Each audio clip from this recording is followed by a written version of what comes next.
Today, I'm taking you on a journey to see one of the most haunted places in St. Louis.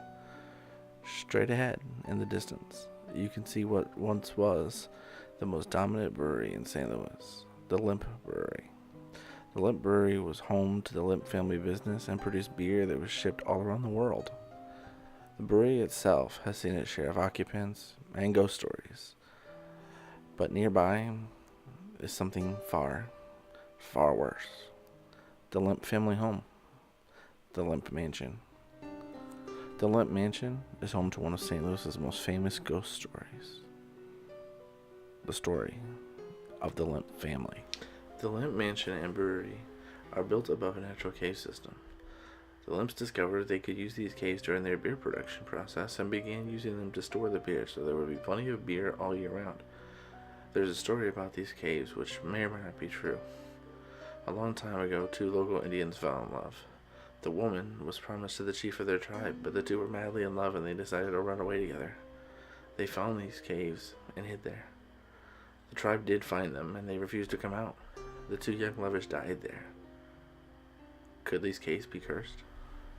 Adam Lemp came to America in 1838 and worked as a grocer. His store carried a wide variety of products including homemade vinegar and beer. His beer became so popular that he decided to focus on it full time and started the William J. Lemp Brewery. When Adam died in 1862, his son William took over running the brewery and quickly started expanding it. He also established the family home. In 1901, Frederick, son of William, died of mysterious heart failure. The family took this death hard, but William took it especially hard, and 3 years later, he could no longer take the pain and suffering, and one night, William committed suicide in his bedroom.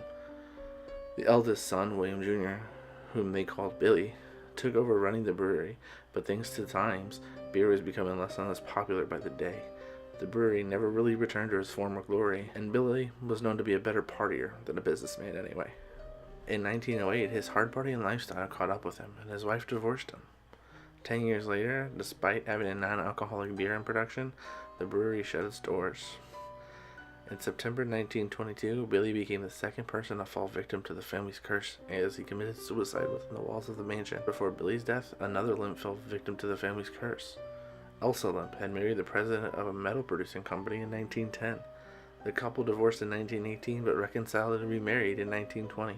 But sadly, less than a month after getting remarried, Elsa Lemp would also fall victim to the family's curse as she committed suicide in her own bedroom, although this was not in the family home. Charles III, son of William Sr., moved into the mansion in 1929, 7 years after his brother's suicide. Charles was not married and he preferred to be alone. He shared the mansion with his dog and 2 slaves, as well as another married couple. In 1949, Charles shot his dog and then himself, leaving behind a note that said, "In case I am found dead, blame it on no one but me." There were only 2 Lemp family members that did not die by their own hand. Louis Lemp died from natural causes in 1931, while Edwin Lemp passed in 1970 at the old age of 90.